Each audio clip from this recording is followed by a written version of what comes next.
Bible does a beautiful job of letting us learn not just from good examples, but by bad examples. We see behind the scenes, God allows us to look at some of the private moments of their lives, and we learn from them.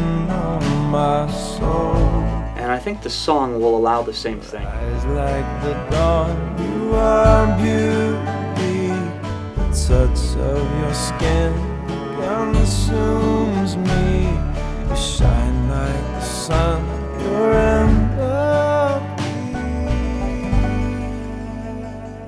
In the Old Testament book, the Song of Solomon, there are a number of different characters that in the song we have some parallels for. Are you Jed King? Yes. I'm Rose Jordan. In the Old Testament book, there's Solomon, who we presume wrote the book as he's kind of looking back on his love life. Ultimately, his love life was his downfall, and he was married to all kinds of women, and everything kind of fell apart for him. Before all of that happened, he was in love with this girl, the Shulamite girl. I look at you. Look at the stars. A night like tonight. I see God here. Their two main characters are Jed and Rose. Jed represents Solomon, Rose represents the Shulamite girl.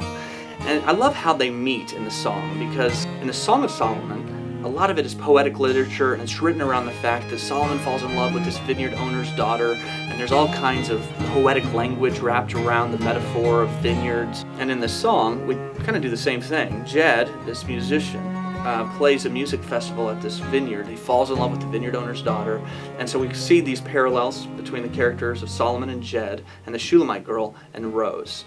It's nice to meet you. Is this your place? My dad's. It's beautiful. And then there's another character in the song. Her name is Shelby. And Shelby kind of represents all the women in Solomon's life that pulled him away from what God had intended for his marriage.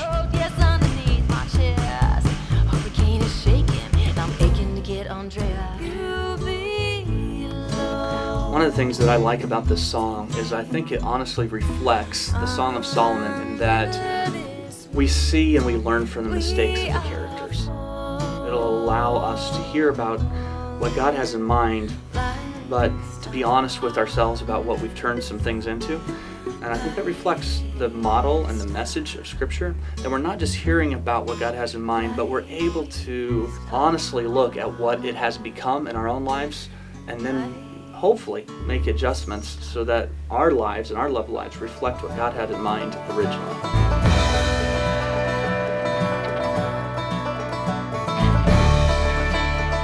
And so we kind of see these three characters in the song. It's a modern day adaptation of the Song of Solomon.